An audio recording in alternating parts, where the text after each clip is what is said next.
Former Vice President Mike Pence was heckled and called a traitor at a conservative conference last week by a group of Antifa socialists. Wait, sorry, I read that wrong, by his own party.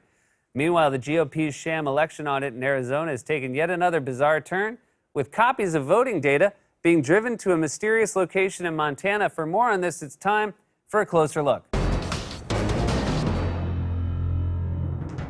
We're 5 months into Joe Biden's presidency, and yet Republicans are still obsessed with trying to overturn the results of the 2020 election and rewrite the history of what happened during the January 6th insurrection at the Capitol. This weekend, for example, Wisconsin Senator Ron Johnson and Fox host Maria Bartiromo once again repeated the lie that none of the insurrectionists were armed. Armed insurrection is what Nancy Pelosi keeps calling January 6th, Senator. How many guns were actually taken up on that day, since she says it was armed? Well, by the way, they always talk about thousands of armed insurrectionists. I asked the FBI witness, not one gun was recovered either in the Capitol or on the Capitol grounds, according to that FBI witness. So that's just one of the latest big lies. Then, as we all know, guns are the only types of weapons. That's why you're allowed to get on an airplane with nunchucks and giant medieval battle axes. And yet every time I go through security with my nunchucks and battle axe, security is always like, excuse me, sir, you can't take that with you. And then I have to remind them that under Article 47 of the U.S. Constitution, Part 9, subsection 23B, nunchucks and battle axes are allowed on airplanes. And they say, no, I meant the shampoo. That's clearly a 4-ounce bottle. And then to ease the tension, I say something like, hey, you can't have this battle axe, but you can have this one over there. And then I gesture to my wife, and we all have a good laugh. Well, not all of us. Someone takes it very personally, and then it's a thing the whole vacation. Also, more importantly, none of that is true. Last week, prosecutors charged a fourth Capitol riot defendant with a firearms violation. And aside from guns, according to CNN, some of the weapons that were confiscated had been seen being used inside the U.S. Capitol, including a baseball bat, a fire extinguisher, a wooden club, a spear, crutches, a flagpole, bear spray mace, chemical irritants, stolen police shields, a wooden beam, a hockey stick, a stun gun, and knives. If a dude broke your window and busted into your house with a hockey stick at 3 a.m. and said, don't worry, I'm not armed, you wouldn't say like, oh, all right, well, you want to crack a beer and watch the highlights from the Islanders game? Did you see that stave by Ryan Pulock? Hey, where are you going with my vase? And then, at the end of the interview, Bartiromo, one of the most unhinged conspiracy theorists on Fox, applauded herself for telling the truth. We have been telling every story. We've been on the right side of it for 7 years going. I've been trashed every day along the way. Keep trashing me. I'll keep telling the truth. That sounds like a catchphrase from the opening credits of The Real Housewives of Bay Ridge. Keep trashing me. I'll keep telling the truth. Andy, stop hitting your brother with the pool skimmer. Andy! Put that down right now. I'm going to call your father. What's that? Oh, you run on because it's just a pool skimmer? No, he's getting cute with me. Andy, Michael Piazza D'Angelo, put it down right now or I will end you.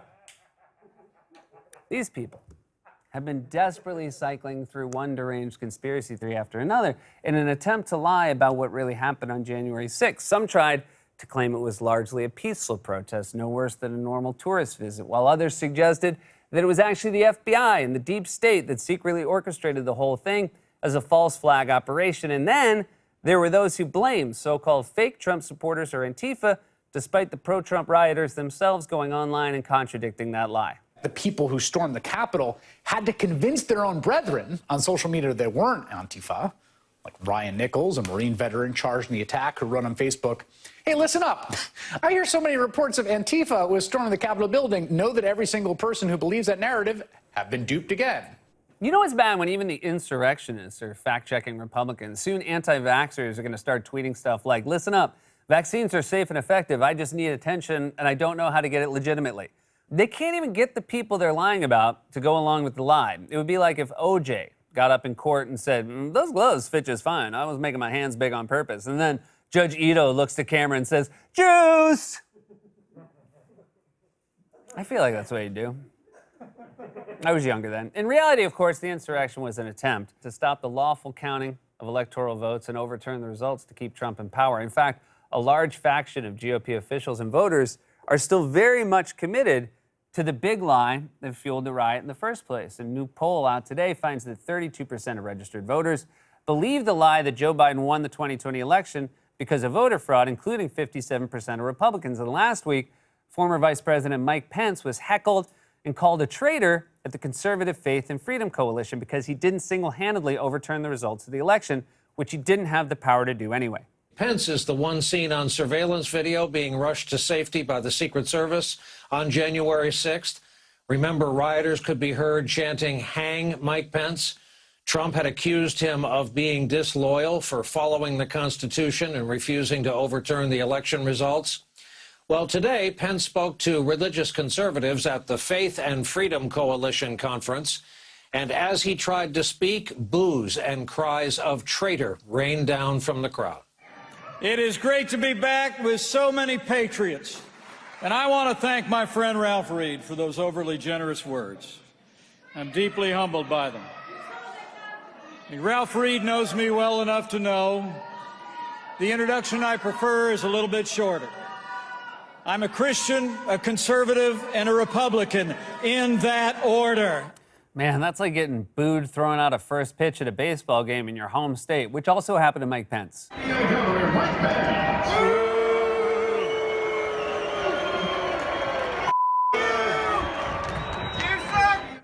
Booing is one thing, but they're calling Pence a traitor, and he tries to just keep giving his speech and act like it's not happening. Pence could really use a Smithers right about now. They're not saying traitor, they're saying yay-tor.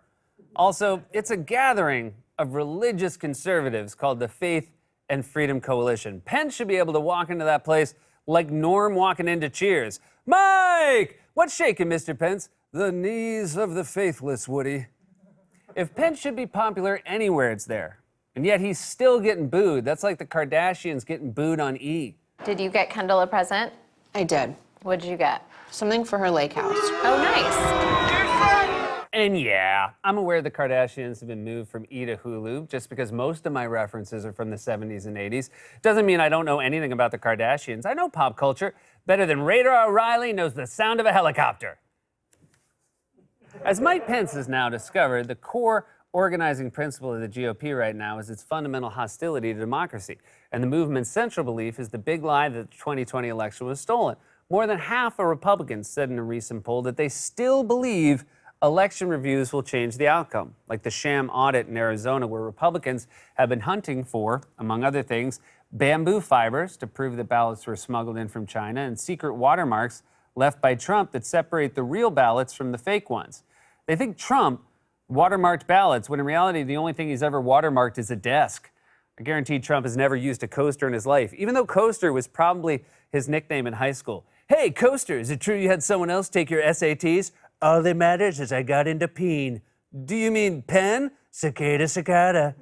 In fact, the Arizona audit has gotten so far off the rails that copies of voting data have been taken to a mysterious location somewhere in rural Montana, all in the name of election integrity. CNN even tried to find the location and sent a reporter to the woods to look for it. On this piece of property in a remote part of Montana, people may at this very minute be analyzing voting data from the state of Arizona as part of the so-called Arizona audit run by the Cyber Ninjas, a company whose CEO had previously espoused Trump-style election conspiracy theories. What does Montana have to do with all this? Ken Bennett is a spokesman for the audit. Everything that Cyber Ninjas is doing, they're either doing with their own expertise or the expertise of the people that they're hired. Cool. Well, thanks to Republican conspiracy theories, we have CNN reporters running around in the woods like they're auditioning for Finding Bigfoot. Also, you trust a company that calls itself Cyber Ninjas to hire people with expertise? It sounds like a game for Super Nintendo you'd find at the bottom of the bargain bin at GameStop in 1994, or Steven Seagal ripoff of RoboCop. You're too late, copper. We already got the jewels from the safe. I'm not a cop. I'm a cyber ninja. Digital nunchucks activate. What do you mean I can't get on the plane? Am I supposed to walk to my dojo? But the story keeps getting weirder. Even the spokesman for the Arizona audit apparently has no idea where the cyber ninjas have taken the voting data. And a contractor it hired is called Cipher LLC. Bennett says Cipher was permitted to take copies of Arizona voting system data on a truck and have it driven to Montana, where it's being, quote, forensically evaluated in what he described as a secure, powerful laboratory. But nobody is publicly saying what that actually means. And Bennett tells us he doesn't know where the so-called lab is. It is apparently a secret. Wait, so we're supposed to believe there's a secret, powerful laboratory in rural Montana where experts are doing forensic analysis on ballots. Also, why do I keep saying rural Montana? Montana is fine. There's no urban Montana. You'll never make it on the mean streets of Billings, kid. And look, I love Montana, but I'm having trouble believing there's some secret, powerful laboratory where they're doing forensic analysis hidden in the middle of nowhere, unless it was built by Tony Stark. And if that were true, then the only person who'd been able to find it would be Loki. But wait, it's just like Loki to use a sham audit as an excuse to alter the sacred timeline. Oh my God, is this a Nexus event? Have the timekeepers lost control of the variant? Oh God, does this mean there won't be a Wedding Crashers sequel? Jeez, man, relax. It's just a TV show. You're losing the plot, man. The Biden presidency can feel deceptively calm compared to the Trump era, but there's a brewing crisis on the horizon. One of our two major political parties is controlled by an authoritarian faction that is radicalized against democracy. They're still trying to overturn the results of the last election, all while making it easier to overturn the next election. Republicans believe they're the only ones who can legitimately win elections, no matter how many times voters tell them. This has been a closer look. God's Levy Deliver cooks and brings over 2 million meals a year to men, women, and children living with HIV, AIDS, cancer, and other serious illnesses, and they need your help now more than ever. If you're watching this online, you can hit the donate button. Stay safe, get vaccinated. We love you.